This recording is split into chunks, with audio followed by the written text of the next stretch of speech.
వేములవాడ శ్రీ రాజరాజేశ్వర స్వామివారిని మంత్రి పొన్నం ప్రభాకర్ కుటుంబ సభ్యులతో కలిసి దర్శించుకున్నారు. స్వామివారికి కోడమొక్కులు చెల్లించి ప్రత్యేక పూజలు నిర్వహించారు. ఆలయ అర్చకులు వేదోక్త ఆశీర్వచనం చేసి తీర్థ ప్రసాదాలు అందజేశారు. అనంతరం ఆయన మాట్లాడుతూ సమృద్ధిగా వర్షాలు కురుస్తూ ఆయురారోగ్యాలతో సుఖ సంతోషాలతో ఉండాలని ఆయన భగవంతుని వేడుకున్నారు. ప్రభుత్వం అమలు చేస్తున్న సంక్షేమ అభివృద్ధి కార్యక్రమాలకు ఎలాంటి ఇబ్బందులు లేకుండా ముందుకు తీసుకెళ్లాలని ఆ వేములవాడ రాజన్న ఆశీర్వాదం ఇవ్వాలన్నారు. వేములవాడ అభివృద్ధి కార్యక్రమాలు మరింత ముందుకు తీసుకెళ్లే బలాన్ని కూడా ఇవ్వాలని వేడుకున్నారు.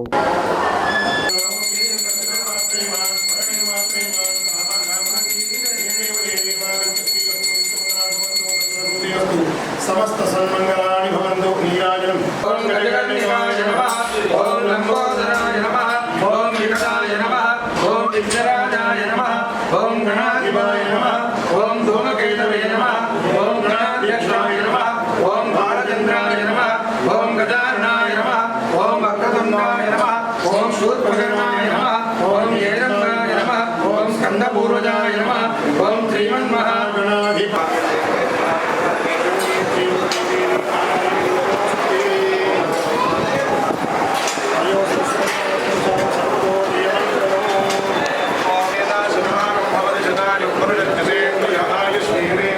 దక్షిణ కాశీగా పేరొందినటువంటి వేములవాడ శ్రీ రాజరాజేశ్వర స్వామి ఈరోజు సోమవారం పూట ఉదయాన్నే అభిషేకం చేసుకొని ఆ భగవంతుడు అందరిపై చల్లని చూపు చూడాలని, సమృద్ధిగా వర్షాలు పడి సర్వేజన సుఖనుభవ వ్యవస్థ అంతా బాగుండి ప్రభుత్వం ప్రజలకు సేవ చేసే విధంగా పరిపాలనకు భగవంతుడు ఆశీర్వచనం చేయాలని రాజరాజేశ్వరుని వేడుకుంటూ తప్పకుండా ప్రాంతంలో వేములవాడ దేవాలయ అభివృద్ధికి అందరం కూడా అంకణం కట్టుకొని పనిచేస్తాను. భగవంతుడు మాతో ఆ పని కూడా చేసి దేవాలయ అభివృద్ధి, ప్రజల సౌకర్యాలు, భక్తుల సౌకర్యాలు కల్పించే విధంగా మాతో అటువంటి కార్యక్రమాలు జరిపించే బలాన్ని కూడా ఇవ్వాలని సందర్భంగా భగవంతుడు కోరుకుంటూ ఓం నమః శివాయ, ఓం నమః శివాయ, ఓం నమః శివాయ.